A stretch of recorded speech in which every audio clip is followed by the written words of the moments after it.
호텔룸 404. 서울 시내 중심부에 위치한 고급 호텔, 최신식 시설과 아름다운 전망으로 유명했다. 그러나 이 호텔에는 아무도 입실할 수 없는 전설처럼 내려오는 방이 하나 있었다. 바로 삼국사보. 그 방은 언제나 예약 불가로 표시되었고 직원들조차 출입을 꺼리는 기한 장소였다. 김상구는 일주일간의 휴가를 맞아 혼자만의 시간을 갖기 위해 예약을 했다. 그는 업무로 지친 몸과 마음을 회복할 수 있는 완벽한 장소라고 생각했다. 하지만 체크인 과정에서 이상한 일이 발생했다. 404호로 예약하셨네요, 손님.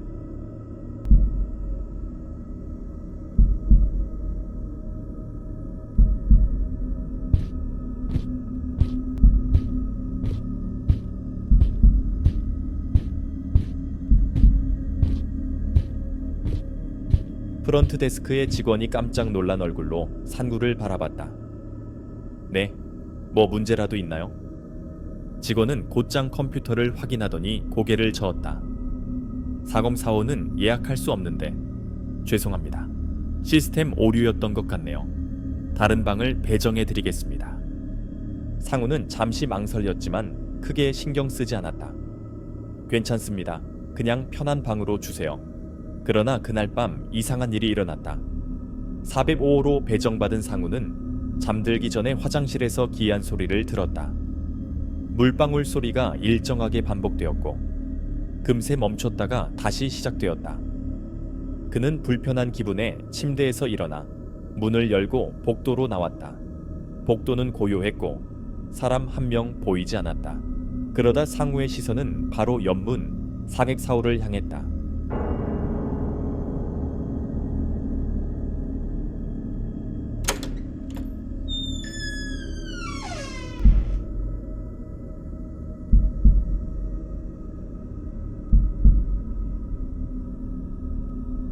그 문에는 커다란 X 표시가 스티커로 붙어 있었다. 예약 불가라는 표시였다.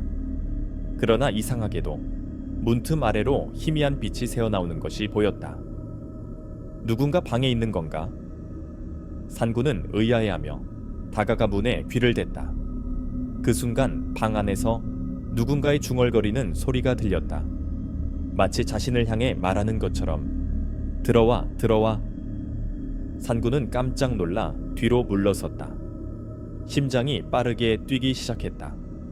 그는 두려움에 서둘러 방으로 돌아가려 했지만 문이 잠겨 열리지 않았다. 그의 방카드 키는 안에서 그대로였다. 산구는 당황해 다시 44호를 바라봤다. 그 순간 문이 천천히 열리는 듯한 느낌이 들었다. 산구는 도망치듯 엘리베이터를 타고 로비로 내려갔다. 그는 프런트 데스크에 있는 직원에게 다가가 물었다.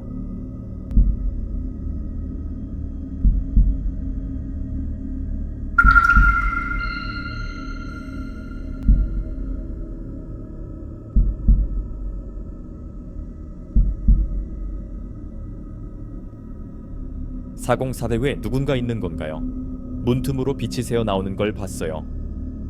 직원은 놀란 표정으로 산구를 쳐다보며 고개를 저었다. 4049는 사용하지 않습니다. 아까 말씀드린 것처럼 예약할 수도 없고요. 그 방은 아무도 들어가서는 안 되는 방이에요. 그럼 왜 빛이 새어나오고 안에서 누군가 중얼거리는 소리가 들리던데요. 직원은 잠시 망설이다가 속삭이듯 말했다. 사복사호는 몇 년 전부터 문제가 생긴 방이에요. 그 방에 머물던 손님들이 하나같이 끔찍한 일을 겪었죠. 심지어 어떤 사람들은 방 안에서 사라졌어요. 그래서 그 이후로 그 방을 봉인했어요.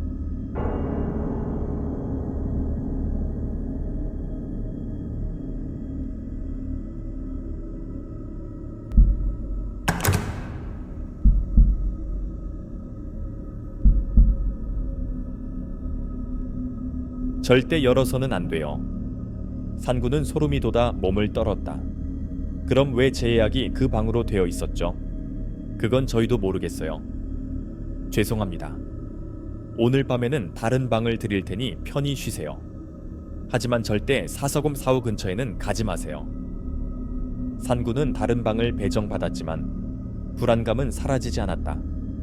그는 방으로 돌아와 잠을 청했지만 그 방의 존재가 머릿속에서 떠나지 않았다.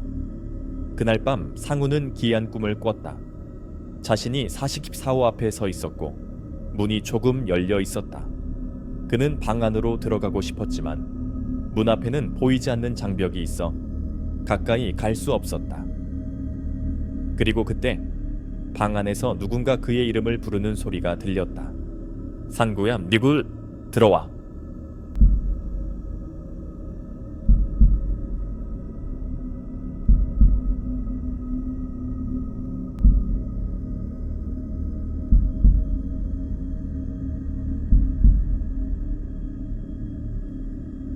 그 목소리는 상우의 깊은 기억 속에 묻혀있던 오래전 사망한 그의 친구의 목소리였다.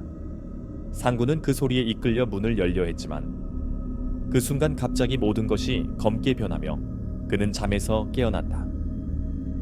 깨어난 상구는 식은땀을 흘리며 거칠게 숨을 몰아쉬었다. 꿈은 너무나도 생생했고 그의 마음은 혼란스러웠다. 그는 무언가에 홀린 듯 침대에서 일어나 다시 복도로 나갔다. 그리고 어느새 그는 또다시 44호 앞에 서 있었다. 이번에는 문이 살짝 열려 있었다. 상구는 방 안에서 희미한 빛이 새어나오는 것을 보았다. 그는 무의식적으로 문을 밀어 열었다. 그 순간 차가운 공기가 그의 얼굴을 스쳤고 방 안에서는 소리가 들렸다.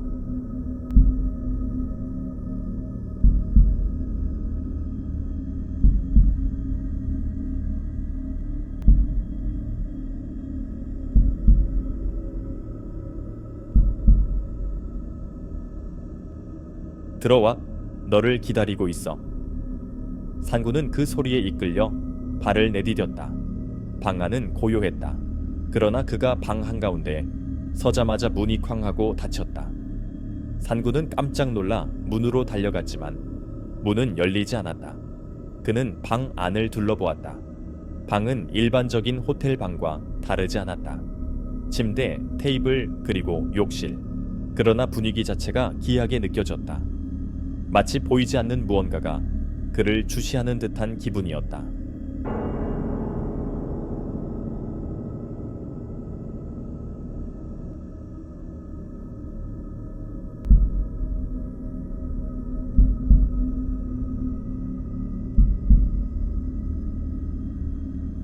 상구는 벽에 걸린 액자를 발견했다.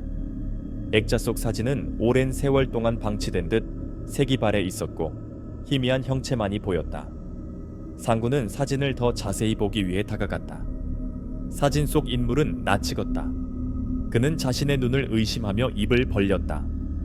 사진 속 인물은 바로 자신이었다. 자신이 호텔 복도에서 서성이고 있는 모습이 찍혀 있었다.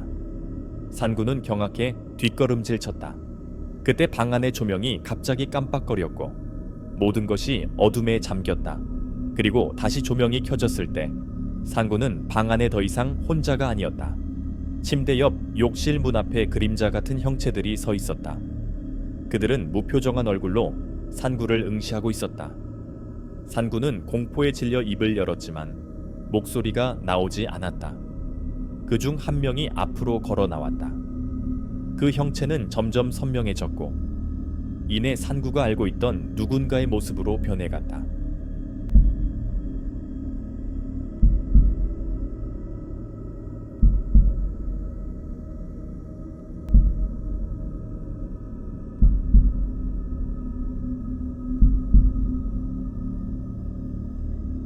그것은 바로 그의 친구, 승훈이었다. 죽은 친구가 상우를 향해 미소 짓고 있었다. 오랜만이야 상우야. 너를 기다리고 있었어. 상구는 그 자리에서 굳어버렸다. 이 모든 것이 믿기지 않았다. 너는 죽었잖아. 그래, 나는 죽었어. 하지만 이 방에 갇혔지. 이제 너도 나와 함께 있어줘. 우리 함께 여길 떠나자. 승훈의 손이 상우의 손을 잡았다. 손끝에서 느껴지는 차가움에 상구는 뒤로 물러섰다. 그러나 승훈의 손은 단단히 그를 붙잡고 놓아주지 않았다. 이 방은 우리의 기억을 갇히게 만들어. 이제 나갈 수 없어. 넌 이 방에 들어온 순간 선택의 여지가 없었어.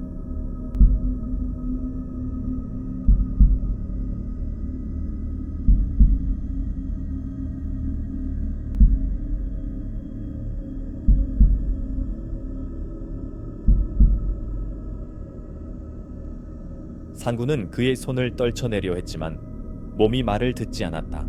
공포에 휩싸인 채로 그는 승훈의 얼굴을 바라봤다. 그러나 승훈의 얼굴은 점점 일그러지며 기이한 형태로 변해갔다. 그제서야 상구는 깨달았다. 이 존재는 그의 친구가 아니었다. 상구는 승훈의 얼굴이 괴물 같은 형태로 변해가는 것을 보고 충격에 휘말렸다. 눈, 코, 입이 일그러지며 형태가 점점 기괴해졌다. 그 존재는 비웃듯이 입을 열었다. 너는 이제 이 방의 일부가 될 거야. 여기는 저주받은 곳이지. 누구든 한번 들어오면 나가지 못해. 너도 그와 같은 운명이 될 거야. 산구는 두려움에 사로잡혀 몸을 떨며 도망치려 했지만 방의 벽과 바닥이 마치 그를 가두는 듯한 기운을 뿜어내며 그를 붙잡았다.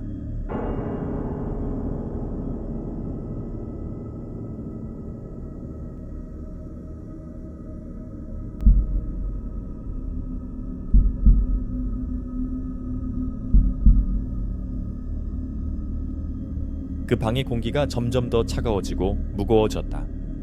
그는 미쳐버릴 것 같은 공포에 휘둘리며 방 안을 이리저리 뛰어다녔다. 그때 방의 한쪽 구석에서 소름 끼치는 목소리가 들려왔다. 이 방의 비밀을 알고 싶지 않니? 그럼 더 많은 것을 알아야겠지. 산구는 그 목소리의 주인을 찾아 방 안을 살폈다. 그가 목소리가 들려오는 방향으로 가자 벽에 숨겨진 문이 있었다. 문은 오래된 나무로 만들어졌고 표면에는 기묘한 문양이 새겨져 있었다. 그는 문을 열어보려고 했지만 갑자기 방의 조명이 꺼지며 다시금 어둠이 깔렸다. 산구는 손끝으로 벽을 더듬으며 문을 열어보려고 했다. 문이 열리자 작은 비밀의 방이 드러났다. 그곳에는 낡은 일기장 하나가 놓여 있었다.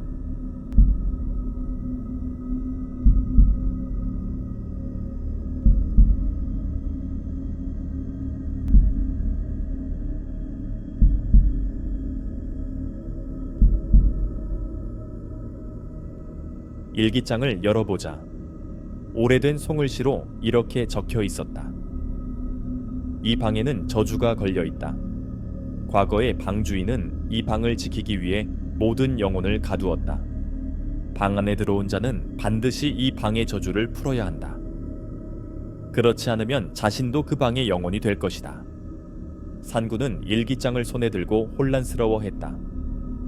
방의 저주를 푸는 방법은 적혀 있지 않았다. 그는 절망 속에서 일기장을 주저앉아 놓았다. 방 안의 온도가 급격히 낮아지고 시야가 흐려지기 시작했다. 산구는 방 안에서 점점 더 악화된 상황에 휘말렸다.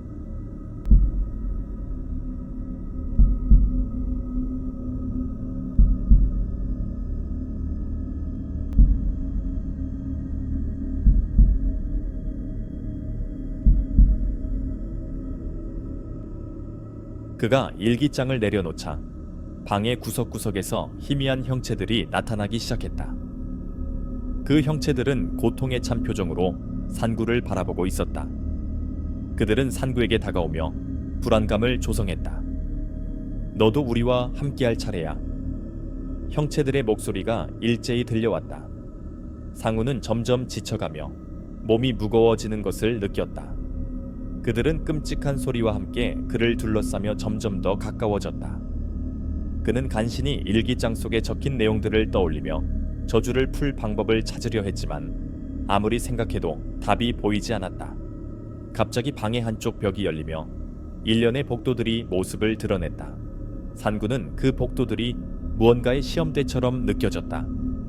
그는 그 복도들을 따라가면 뭔가 해결의 실마리를 찾을 수 있을지도 모른다는 생각이 들었다. 복도를 따라가면서 산구는 자신이 점점 더 깊은 곳으로 들어가는 것을 느꼈다.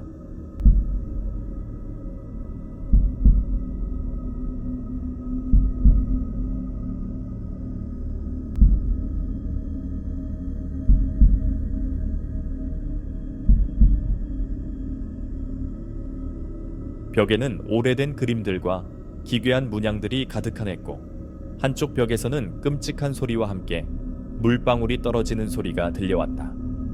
산구는 그 소리를 무시하고 계속해서 앞으로 나아갔다. 복도의 끝에 도달했을 때 산구는 커다란 방에 도착했다. 방의 중앙에는 오래된 제단이 놓여 있었다. 제단 위에는 불빛이 약간 비추고 있었고 그 주위에는 수많은 고대 문서와 악마의 그림들이 배치되어 있었다.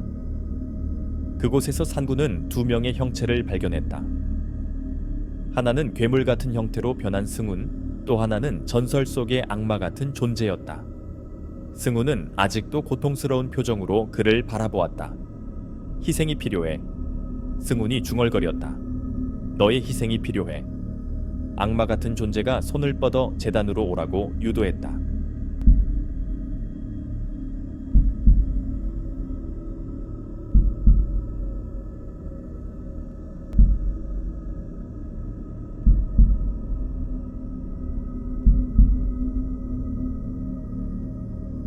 산구는 두려움과 공포 속에서도 저주를 풀 방법을 찾기 위해 몸을 떨며 그 제단으로 다가갔다. 제단 위에는 오래된 주문서가 놓여 있었고 그 위에 희생의 제물이 필요한 것이 적혀 있었다. 산구는 그 주문서를 읽으며 마지막 결심을 했다. 자신의 목숨을 걸어 저주를 풀어야만 이 방의 악령들을 해결할 수 있을 것이라고 생각했다. 그는 제단에 자신의 손을 올리고 주문을 외우기 시작했다. 이 저주를 풀어라. 이 악령들을. 그 순간 방의 온도는 급격히 상승하며 온통 불길이 가득 차올랐다. 산구는 주문을 외치며 자신의 힘을 다 쏟았다. 그와 동시에 방의 형체들은 고통의 비명을 지르며 사라져갔다.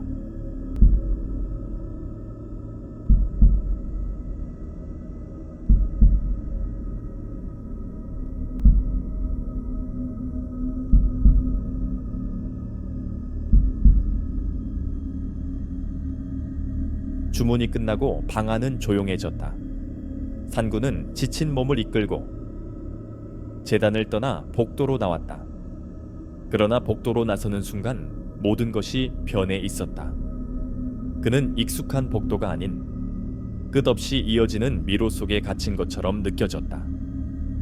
너의 희생은 끝나지 않았다. 그 목소리는 이제 사라진 방의 벽 속에서 계속 울려 퍼졌다. 상우는 자신이 저주를 풀었는지 확신할 수 없었다. 그는 끝없는 복도 속에서 헤매며 절망의 기운을 느끼며 방 안에서 탈출하려고 했다. 그가 마지막으로 본 것은 자신이 원래 방으로 돌아온 것이었다. 방은 여전히 그 자리에 있었고 문은 단단히 닫혀 있었다. 산구는 자신이 저주에서 벗어날 수 있을지 아니면 이 방에 영원히 갇혀 버릴지를 모른 채 다시금 문을 두드리며 외쳤다.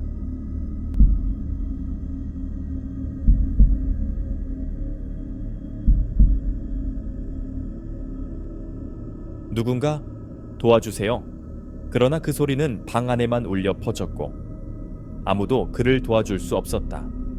사봉사원은 그 이후로도 계속 봉인되었다. 상우의 흔적은 사라졌고 그의 이야기는 호텔의 비밀로 남았다. 호텔 직원들은 여전히 그 방에 대해 이야기하지 않으며 새로운 손님들은 그 방에 대해 궁금해할 뿐이다. 그리고 또다시 누군가가 호텔에 체크인할 때 삼행사호는 예약 불가로 표시되며 그 방의 전설은 계속해서 사람들의 입에 오르내린다. 끝없는 회전 속에서 그 방은 아직도 다른 희생자를 기다리고 있다.